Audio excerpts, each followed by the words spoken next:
यदि ब्राह्मण के अलावा कोई है और हम लोगों के खिलाफ गलत टिप्पणी करता है, चाहे फूल सिंह बरैया जी हो, चाहे प्रीतम लोधी हो, चाहे स्वामी प्रसाद मौर्य हो, तो उन राजनीतिक दल के लोग ना तो उन्हें चेतावनी देते हैं। इससे हम लोग ये समझ में आया है कि हम लोग पूरे हिंदुस्तान में टारगेट किए जा रहे हैं, जाति संघर्ष बढ़ाया जा रहा है, जातियों के द्वारा हम लोगों के खिलाफ एक दुष्भ्रमण किया जा रहा है। अब तो ये डर लगने लगा है कि कहीं हम लोगों के खिलाफ सामूहिक हिंसा ना हो, तो हम लोगों का जो ये निकल के आया है कि हम समान दूरी बनाते हुए हैं और हम लोगों ने ये 17 सूत्री मांग पत्र तैयार किया है ब्राह्मणों के। उस दिन हम लोग प्रदेश कांग्रेस कार्यालय भी गए थे, वहाँ कोई नहीं मिला, हम लोग चस्पा कराए थे। बीजेपी कार्यालय गए थे, उनके संगठन मंत्री ने लिया नहीं। नहीं सर, हमारा इसमें एक निवेदन है कि आप अपने मैनिफेस्टो में इसको शामिल कर। आपने अरुण यादव जी से जो कहा है वो क्या कहा और क्यों कहना पड़ रहा है आपको?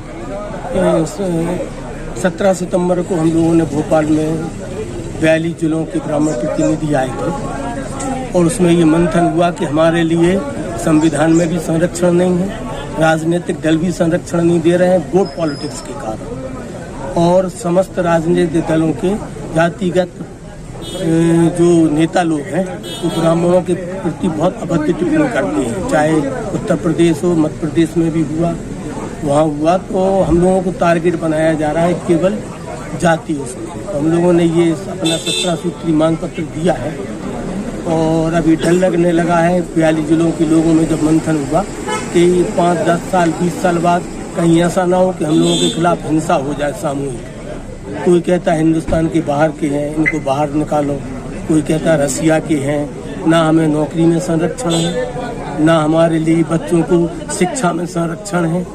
एक गरीब ब्राह्मण जो सुलभ कॉम्प्लेक्स में काम कर रहा है उसका बच्चा ब्राह्मण ही रहेगा, और एक एसटी का आदमी जो दक्षिण भारत में पूजा पाठ करने लगा है उसका बच्चा एसटी रहेगा, उसको आरक्षण मिलेगा। अरुण यादव जी को आरक्षण मिलेगा पर एक गरीब ब्राह्मण को नहीं मिलेगा। इनको आरक्षण की क्या जरूरत है? बड़े बड़े नेताओं को आरक्षण की क्या जरूरत है? मायावती जी को आरक्षण की क्या जरूरत है? और फिर जो सामान्य सीटें भी हैं मान लो, तो उसमें भी वोट के हिसाब से उनको अधिकार नहीं दिया जाता। पर हमें राजनीति से हम लोग दूर हैं, बीजेपी से भी दूर है, कांग्रेस से भी दूर है। समान दूरी बनाते हुए यदि हमारे मैनिफेस्टो को जो हमने 17 सूत्री दिया है यदि अपने उसमें शामिल करते हैं तो ठीक, नहीं तो हम ब्राह्मणों में अलग जगाएंगे तीसरे विकल्प के लिए, नोटा के लिए, और फिर सब लोग बैठ के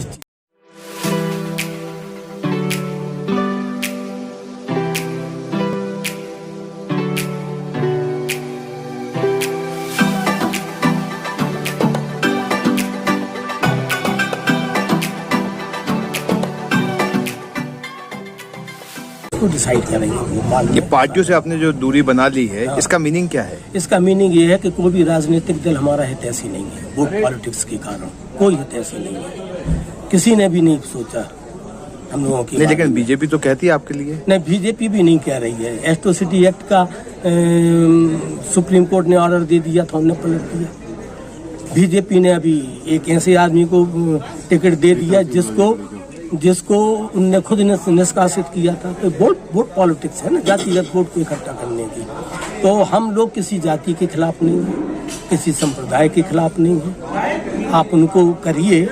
और फिर एक बात और है, गरीब यदि कोई है तो ST का जितना % आरक्षण दीजिए, आप OBC को जितना % आरक्षण दीजिए, पर 8 लाख के नीचे वालों को दीजिए ना। बड़े लोगों को क्या जरूरत है जो ऊपर पहुंच गए हैं, और एक बार दीजिए।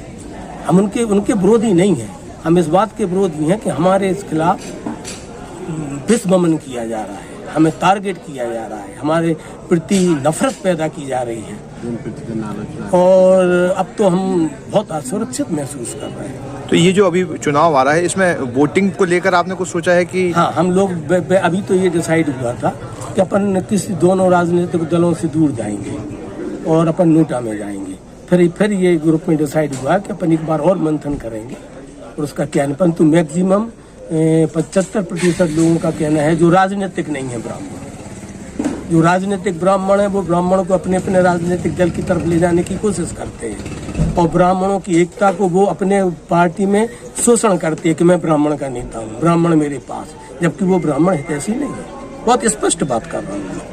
तो जो सामान्य ब्राह्मण है 75%, उनका मत है कि आप नोटा की तरफ जाइए। नोटा से क्या लाभ मिल जाएगा आपको? हमें दोनों से लाभ नहीं है। प्रजातांत्रिक तरीके से ये मैसेज जाएगा कि हिंदुस्तान की एक प्रजाति, कहिए आप, एक जात, ये प्रताड़ित है, ये लोकतंत्र में हिस्सा नहीं ले रही है।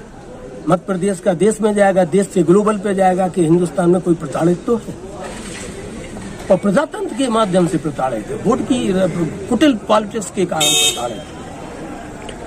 शहर से बाहर जाने के लिए वन वे टैक्सी चाहिए या लोकल सिटी के लिए कैब, या फिर एयरपोर्ट पिकअप ड्रॉप की हो जरूरत? चुनिए अपने पसंद की कैब और पाइए बेस्ट ऑफर्स के साथ मोस्ट कंफर्टेबल राइड सिर्फ और सिर्फ 77 कैब्स ऐप पर। आज ही गूगल प्ले स्टोर से 77 कैब्स की ऐप डाउनलोड करें या विजिट करें www.77cabs.com और बुक करें अपनी राइड।